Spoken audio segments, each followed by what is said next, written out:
Pour les fêtes, éclatez-vous, mais pas sur les routes. Vous l'entendez depuis quelques jours maintenant à la radio, à la télévision. Le slogan de la prévention routière, plus que jamais d'actualité, évidemment, cette période à risque et cette fête du Nouvel An qui approche. Pour en parler avec nous sur ce plateau d'ITélé, Thomas Lequelec, porte-parole de l'association Prévention Routière. Bonjour, merci beaucoup d'avoir accepté notre invitation. Les fêtes de fin d'année, je le disais, période évidemment à risque. Les Français vont consommer beaucoup d'alcool. Selon une dernière enquête, d'ailleurs, 42% des personnes interrogées vont boire plus d'alcool à cette occasion que lors des autres fêtes de l'année. Mais prennent-ils vraiment leurs précautions avant de reprendre la route ?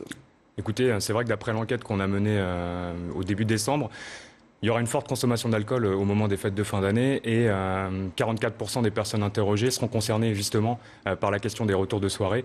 Et donc un certain nombre de personnes s'est donc organisé, mais beaucoup d'autres ne l'ont pas encore fait. Et c'est tout le message qu'on souhaite faire passer avec cette campagne qu'on mène depuis une quinzaine de jours avec notre partenaire Assureur Prévention. Prévoyez d'ores et déjà vos retours de soirée. Il ne reste que 3 jours avant le jour de l'an. C'est maintenant qu'il faut se poser la question. Parce que votre dispositif, votre campagne est plutôt simple, mais elle fonctionne. Mais écoutez, aujourd'hui, on a le plaisir de constater que 165 000 personnes, un peu plus même, se sont engagées à prévoir le retour de soirée grâce au dispositif qu'on a mis en place sur Internet notamment. Mais c'est vrai qu'on espère que ce chiffre va grimper le plus haut possible. Et donc voilà, plus que 3 jours pour se poser la question et choisir sa solution. Des solutions, il en existe, il n'y en a pas 36. La première, c'est de prévoir de dormir chez ses hôtes, par exemple, ou si on reçoit du monde, de prévoir des couchages. La seconde, c'est de désigner son SAM, le capitaine de soirée, que tout le monde connaît maintenant, celui qui ne boira pas et qui ramènera tout le monde à bon port. La troisième, c'est de choisir les transports en commun, puisque la plupart des grandes villes proposent des transports en commun gratuits et disponibles toute la nuit.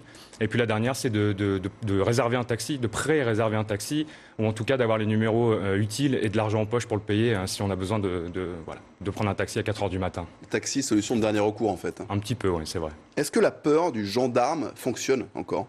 Bah écoutez, oui, je pense qu'elle fonctionne encore et c'est vrai que le soir du jour de l'an, bon nombre de contrôles auront lieu aux abords des routes, mais c'est vrai qu'il ne faut pas attendre d'avoir la chance ou pas de se faire contrôler par un gendarme pour prendre ses précautions. L'objectif, c'est pas de ne pas boire forcément le soir du jour de l'an, mais c'est vraiment de se poser la question en avance de son retour de soirée.